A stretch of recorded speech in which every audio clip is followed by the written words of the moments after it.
Welcome, folks. Another episode of the video analysis with yours truly, the father of all things squatting. Today's video, we have a special one for you. It is our most famous participant in the video analysis series up to this date. So you may see the name up there and you're like, wow, that hyphenated last name, I know both of those names. Those are famous people. So long ago, I think Casey's like, Casey, I'm going to say you're 25. Okay, if I'm close, I'm close. If I'm not, sorry. Roughly 25 years and 9 months ago, a young, sultry Christina Aguilera was walking through the streets, the villas of Milan, if you will, when she locked eyes with what is probably a permanently middle-aged man by the name of Ricky Gervais. The sexual tension between the two was palpable. The eye-to-eye connection was just immediate. Not love at first sight, lust at first sight. To say they did the dirty would be an absolute understatement. He unleashed the genie in the bottle when they bumped uglies, and the result is our friend here, Casey Aguilera-Ricky Gervais, confirmed offspring of those two very powerful figures. Just so happens that Casey is also a very well-established national and international level lifter out of Denver Barbell Club. Joseph, if you're watching this, I love you. I think you're very, very handsome man. The owner of Denver Barbell Club is probably the most handsome man that any of you have ever seen. And I have no qualms about saying that. Now, we have two pieces of housekeeping before we start. We are coming to you live today from, and I looked this up to make sure it was accurate, the banana fields of India. I don't know if bananas grow in fields, maybe forests. So the banana forests of India, the #1 exporter of bananas in the world. Where is Jake going to put me? I don't know. Maybe he'll put me in like a banana republic in India so that I'm at least close. Make me feel like I won. Second up is the sponsor of today's show. The sponsor of today's show, like always, is a random thing that I grabbed on my desk. Harbor Breeze fans. It has 3 settings, and it also comes with a light. You can't beat that. The first setting is very gentle. If you just want to move a little bit of a breeze, a harbor breeze, if you will. The second setting will cool you down, and the third setting will take the sweatiest, schvettiest of men like myself and dry them to a crisp in a hurry. That is Harbor Breeze fans, today's sponsor. If we could get one of our sponsors to shout us out, that would be fantastic. We're putting in the hard work for you guys. Please, can we get a goddamn shout out? We're just barely squeaking by here. All right. As is always the case, we are going to let the video play through one time, all the way through, full speed, no interruption from yours truly, and then we're going to break it down. Today's lift is a snatch from Casey. This looks like 55, 75, 80, 83, so an 83 kilo snatch. For all the men watching this video, that's more than you can currently do or probably ever will do. It's like, what is that, like 185 freedom units, 183 freedom units, something like that. It's a good amount of weight. Let's watch the video. Roll the footage. Snap one of those things, Jake, that, fuck if I know what the hell that thing's called.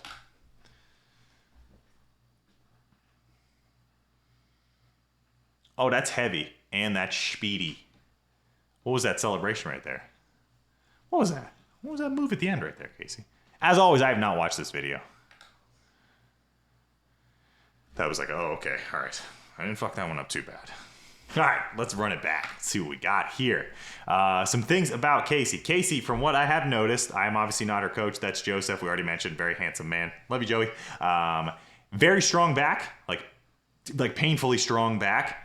Very strong and explosive legs. So she is going to be someone that through the first and the second pull, you'll rarely find someone that's as powerful as she is. In the snatch, I think her main weakness is going to be putting the bar where it's supposed to be, that fixation point.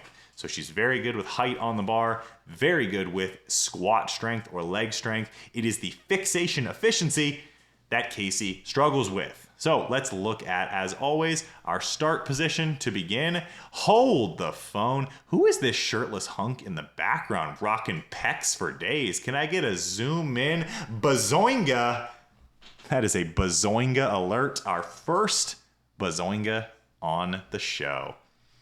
God, I hope that guy doesn't watch this video. That is a stranger, and I don't know who that is. All right, Casey's start position here. Casey is an elite level lifter, so it's going to be very hard for me to find faults in her lifts here. So her start position, very good. Hip, knee. What do we see? I always preach, hip is above the knee, not by a lot, but by a considerable amount, it's enough that you can see it from this 45-degree front angle. We don't want to see the hips below the knees. We don't want to see the hips super high for a number of reasons that we've talked about before. Now, as she breaks the ground, what do we see from this back angle here? Back angle doesn't change. Again, her back is extremely strong. Her legs are extremely strong. She's not going to struggle from here. As we get to the knee, we still see a strong position. Shoulders are over the bar. You could make the argument that her hips could possibly be a little bit lower here, and the bar could be a little bit closer to her body. So it's kind of hard to see from this angle, but I do see a small degree of separation. So if we keep our hips a little bit lower and we kind of sweep in earlier with the lats, we'll keep this bar just a smidge closer. Nitpicking on the way that I like to see the lift performed, but for someone who is advanced as Casey is, if she is improving and progressing with this technique, it's not something that I would suggest that she changes or takes large steps back, especially during her competitive season, to fix in the moment.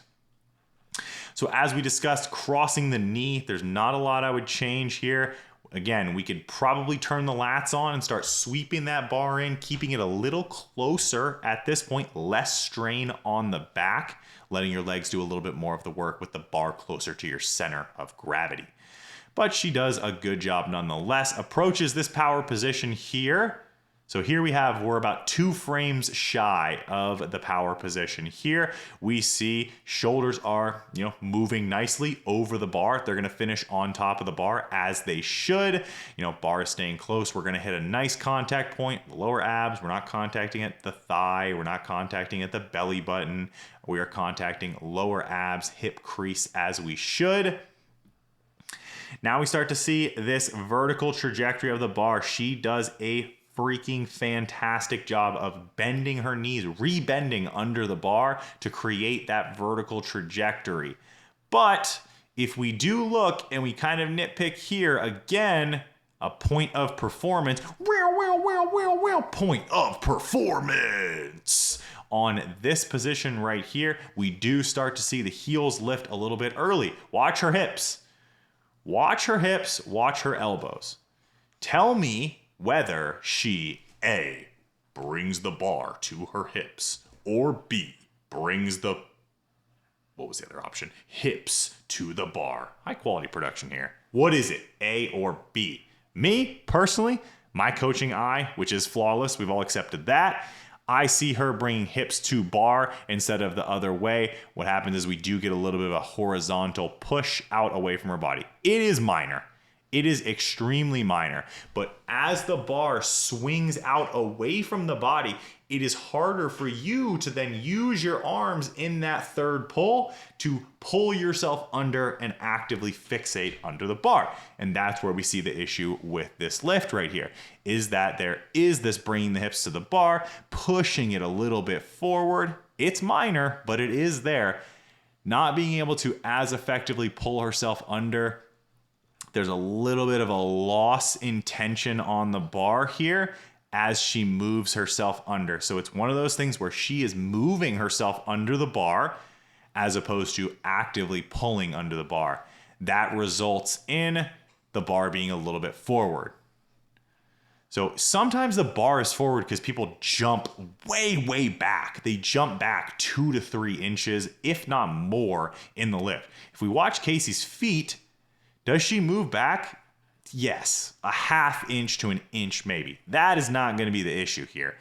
When we fixate the bar overhead, I wish we had a good side angle here, but this right here, she's probably like right here on her head when she wants to be back here over her ponytail. So she's probably 2 or 3 inches removed from where she wants to fixate the bar, or where she will be able to most efficiently fixate the bar overhead. What does that result in? It's a little bit of a crash. Again, obscenely strong, so she's able to save it. Strength is never a weakness here, so she should be able to use all of her strengths. And then as she stands up, what happens? Watch as she stands up. Casey, I've watched her overhead squat over 100, what was that, 110 kilos? More than 110 kilos that you overhead squatted that one time. So Casey can overhead squat well above this, but when she goes to stand, she moves a little bit forward. It's not a weakness thing, it's a positioning thing. The bar is just a little bit forward. She has to actively use her arms to put it back in place. And what does that result in? She takes a couple steps forward to save the lift. It's not the end of the world, but it's an efficiency thing that at the international level is 2 or 3 extra kilos on this lift. We're talking about silver to gold, glory, satisfying your parents, having your parents tell you, having Ricky Gervais, your dad, tell you that he's proud of you, all that stuff that we actually lift for to begin with. You guys hear that? That's little Jack. Jack is also offering some critique. He says, Casey, keep the goddamn bar closer through extension and it won't be so hard to fixate it overhead. You'll be able to have an active third pull. I agree, little dude. This man is smart. Put in a picture of smart Jack right there. Pow, mega mind. Now, we are going to stop this video here. We are only going to talk about the snatch today. Our next episode, it's not going to get trashy, but it might get crashy as we explore the clean and jerk with our friend Casey, Christina Aguilera, Ricky Gervais, the one and only. Casey's bar slam. That's where we'll finish. How is it? It's pretty good. It's pretty good. Let's go of it above eye level. Oh no, she doesn't. Dang it. Where's the bar slam? Evan, the hot guy himself, taught you better than this. Guys, see you on that next video. It's going to be a good one. It's not going to be one that you want to miss. Looking at Casey's clean and jerk. Casey, thanks for coming. Thanks for playing the game. I doubt you learned anything that you don't already know because, you smart girl, and you got yourself a damn good coach. But, here we are. We're critiquing things anyway. I got a baby who wants to talk to me. Guys, like, comment, subscribe, all that good stuff. Catch me in either the banana fields or the banana republic of India. Where will I be next time? Let me know in the comments below. If you haven't already, go find us on Instagram. Gifted Performance, that's where you can send your videos if you want to be featured on Video Analysis with Squat Dad. Bam, fireworks. All right, stay gifted. Love you. See ya.